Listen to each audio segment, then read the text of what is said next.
Hey, I'm Mindy Kinnis. This is the Daily Rage. Let's take a look at soybeans futures contract. Why? Because it was on this nice little selling situation and attempted a recovery, and then Friday just fell off. So here's what you'll want to watch.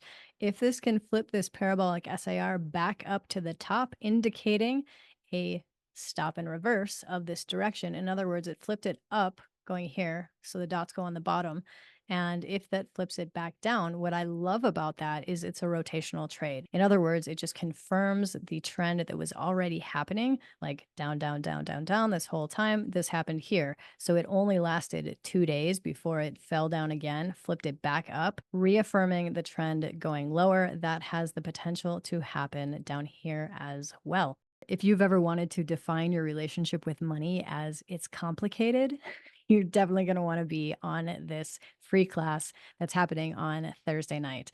I'm Mindy Kinnis. Thanks so much for watching.